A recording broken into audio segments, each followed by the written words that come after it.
Hello प्यारे बच्चों, आज हम कक्षा 8 क्लास 8 भाषा भारती हिंदी विशिष्ट के पाठ 18 युद्ध गीता को पढ़ेंगे और समझेंगे। इस पाठ की विधा कविता है और इसके रचनाकार तुलसीदास जी हैं। आइए सीखें। रसानुभूति मतलब रसों की अनुभूति, नैतिकता और सदाचार के गुणों का विकास करना। उपसर्ग, विपरीतार्थी शब्द, विलोम चिन्हों का प्रयोग, विराम चिन्हों का प्रयोग, समास विग्रह और उसकी पहचान करना। दोहा, चौपाई और उपमा, उत्प्रेक्षा और रूपक अलंकार जानना। पाठ परिचय। राम को केंद्र में रखकर अनेक ग्रंथ लिखे गए हैं। आदि कवि वाल्मीकि से लेकर कालिदास और भवभूति से होती हुई यह परंपरा तुलसीदास तक अक्षुण्ण रही है, माने अखंडित रही है।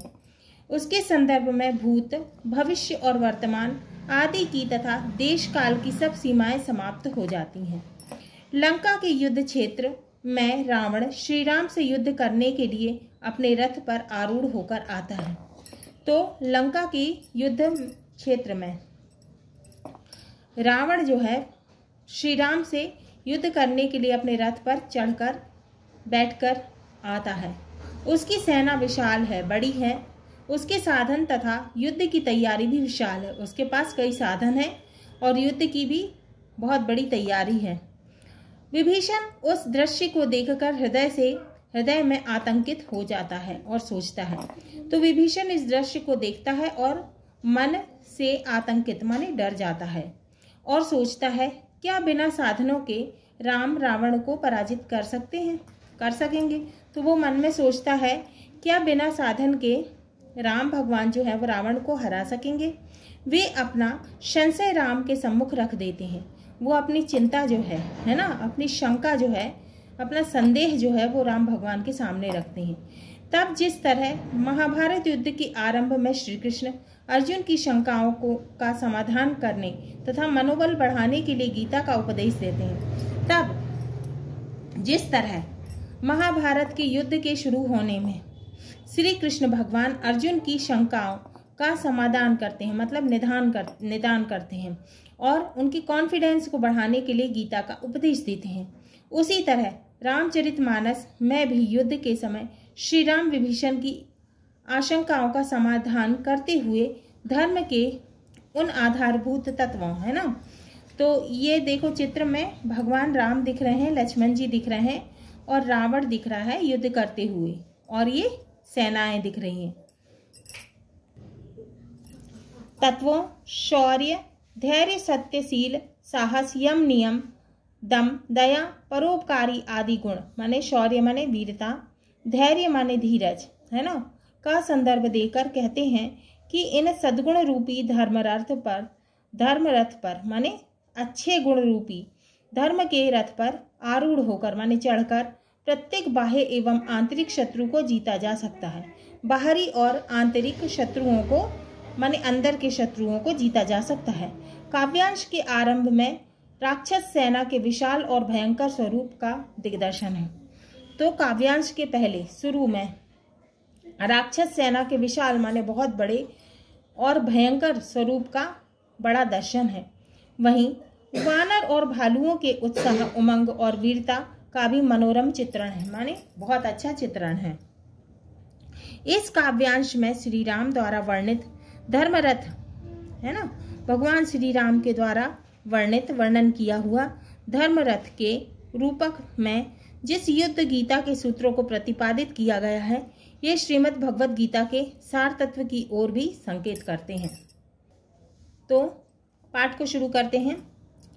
चले उन सहचर कटुक अपारा, चतुरंगिनी अनि बहुधारा, विविध भांति वाहन रथ जाना, विपुल बरन पताक ध्वजनाना, चले मत गज जूथ घनेरे, प्रवटि जलत मरुत जनु प्रेरे, बरन बिरदेत निकाया, समर सूर जानहि बहुमाया, अति विचित्र वाहिनी विराजी, वीर बसंत सैनु जनु साजी, चलत कटक दिग सिंदूर डगही, छुबत पयोधि कुदर डगमगही। उठी रैन रवि गयहु छपाई, मरुत थकित वसुधा अकुलाई। पवन निशान घोर रब बाजही, प्रलय समय के घन जनु गाजही। भेरे न फिरे बाज सहनाई, मारु राग सुभट सुखदाई। के हरिनाथ वीर सब करही, निज निज बल पौरुष उच्चरही। कहीं दशासन सुनहु सुभट्टा, मरदहु भालू कपिन के ठट्टा। हो मरी हऊँ दुप दो भाई, अस कहीं सम्मुख फौज रंगाई। यह सुधि सकल कपिन जब पाई, धाये करी रघुवीर दोहाई। छंद है। धाये विशाल कराल, मरकट भाल काल समानत। मानहु सपच्छ उड़ाई, भूधर वृंद नाना बानत। नख दसन शैल महाद्रुमायुध, सबल संकन मानहि। जय राम रावण मत्त गज मृगराज, सुजसु बखानहि। अब दोहा है। दोह दिसि जय जयकार करी, निज निज जोर जानी। भीरे वीर इतरामहि, उतरावनहि बखाने। तो महाकवि तुलसीदास जी कहते हैं कि राक्षसों की अपार सेना युद्ध के लिए रणक्षेत्र की ओर चल पड़ी।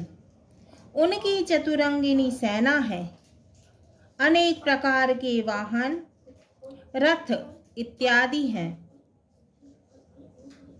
इन पर अनेक रंगों की ध्वजा माने झंडे, पताकाएं हैं। मतवाले हाथियों के बहुत से झुंड रण क्षेत्र की ओर प्रस्थान कर रहे हैं। ऐसा लगता है, उन्हें देखकर ऐसे लगता है कि मानो वायु के द्वारा लाए गए वर्षा के बादल हों। अलग अलग प्रकार के बाण धारण किए हुए वीरों के समूह हैं, जो कई प्रकार की माया जानते हैं। इस सेना व हाथियों के झुंड के रण क्षेत्र में इतनी धूल उड़ रही है कि सूरज भी उससे ढक गया है और हवा रुक गई है। पृथ्वी भी कैसी हो गई है, व्याकुल हो गई है। ढोल व नगाड़े इस प्रकार घनघोर ध्वनि में बज रहे हैं, मानो प्रलय के समय बादल गरज रहे हों। युद्ध स्थल में योद्धाओं को सुख देने के लिए भेरी, तुरही, शहनाई, मारू राग बज रहा है। सभी वीर योद्धा सिंहनाद करते हुए अपने अपने शौर्य पराक्रम का बखान कर रहे हैं। रावण अपने वीर योद्धाओं से कह रहा है, सुनो योद्धाओं, सुनो वीर योद्धाओं, तुम रीछ और बंदर के समूह को मसल डालना। मैं दोनों राजकुमार अर्थात राम और लक्ष्मण को मारूंगा। ऐसा कहकर उसने अपनी सेना आगे बढ़ाई। यह खबर सभी बंदरों को मिली तो वे श्री रघुवीर जी की दुहाई देते हुए दौड़ पड़े, चिल्लाने लगे जोर जोर से, जय श्री राम जय श्री राम। जब वे विशाल बंदर व काल के समान लगने वाले रीछ रावण की सेना की ओर दौड़े तो ऐसा लगा मानो बिना पंखों का पर्वतों का समूह कई बाण लगने से उड़ा जा रहा है।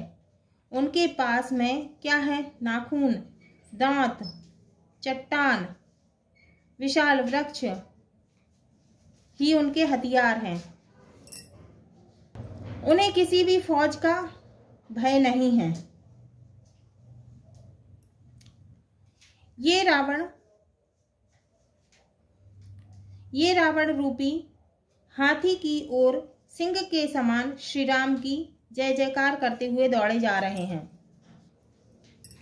दोनों ओर की जोड़ी अपने अपनी ओर से राम व रावण का यशगान करते हुए लड़ने के लिए तैयार हो गई। जोर जोर से चिल्ला रहे हैं दोनों, है ना, यशगान कर रहे हैं। रावनु रथी बिरथ रघुवीरा, देखि विभीषण भयउ अधीरा। अधिक प्रीति मन भा संदेहा, बंदी चरण कह सहित स्नेह। नाथ नरत नहीं तन पद त्राना, कहीं विधि जितब वीर बलवान। सुनहु सखा कह कृपा निधाना, जहि जय हो सुस्यंद आना। सौरज धीरज तहि रथ चाका, सत्यशील दृढ़ ध्वजा पताका। बल विवेक दम परहित घोरे, क्षमा कृपा समता रजु जोरे। ईश भजन सारथी सुजाना, विरति चरम संतोष कृपान। दान पर सुबुद्धि शक्ति प्रचंडा, वर विज्ञान कठिन कौदंडा। अमन अचल मन त्रोण समान, समजम नियमशील सिली मुख नाना। कवन कवच अभेद विप्र गुरु पूजा, एहि सम विजय उपाय न दूजा। सखा धर्ममय असरथ जाके, जीतन कहना कतहु रिपुता के। दोहा महा अजय संसार रिप, जीत सकै जो वीर। जाके असरथ होई दृढ़, सुनहु सखा मति धीर। सुनि प्रभु वचन विभीषण, हर्षि गहे पद कंज। एहि में समोहि उपदेसहूँ, राम कृपा सुख पुंज। तुलसीदास जी कहते हैं कि रावण रथ पर सवार था और श्री राम बिना रथ के थे। यह देखकर विभीषण जो है व्याकुल हो उठा, घबरा गया। श्री राम जी के प्रति अधिक स्नेह होने के कारण उसके मन में संदेह उत्पन्न हो गया और उसने राम जी के चरणों में वंदना करते हुए स्नेहपूर्वक निवेदन किया कि हे नाथ, आपके पास ना ही रथ है और ना कवच है और ना ही पैरों में पादुकाएं हैं, फिर आप बलशाली रावण को किस प्रकार से जीत पाओगे। यह सुनकर कृपा के सागर श्री भगवान राम ने कहा कि हे सखा, जिस रथ में जीत होती है वह रथ दूसरा ही है। मेरे इस रथ में शौर्य धीरज के 2 पहिए हैं, सत्य शीलता की मजबूत ध्वजा और पताकाएं हैं, बल विवेक संयम और परोपकार रूपी 4 सुंदर घोड़े हैं, जो कि क्षमा कृपा व समता की डोर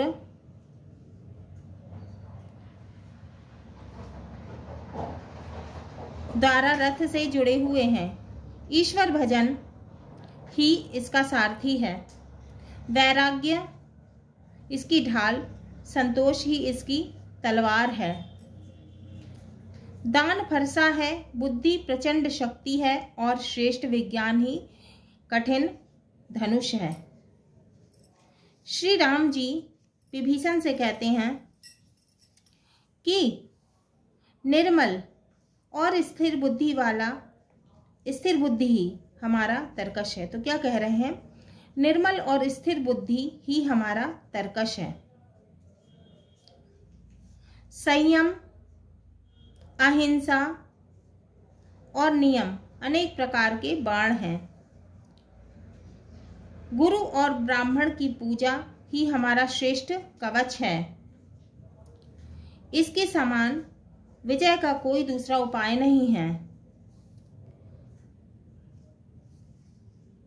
हे मित्र विभीषण, ऐसा धर्मरथ जिसके पास हो उसे संसार में कोई जीतने वाला नहीं है। हे धीर बुद्धि वाले मित्र, जिसके पास ऐसा रथ हो वह वीर संसार के अजय शत्रु को भी जीत सकता है। प्रभु श्री राम के इस प्रकार वचन सुनकर विभीषण ने हर्ष से भरकर उनके कमल रूपी उनके कमल रूपी चरण को पकड़कर कहा, हे कृपा और सुख के पुंज,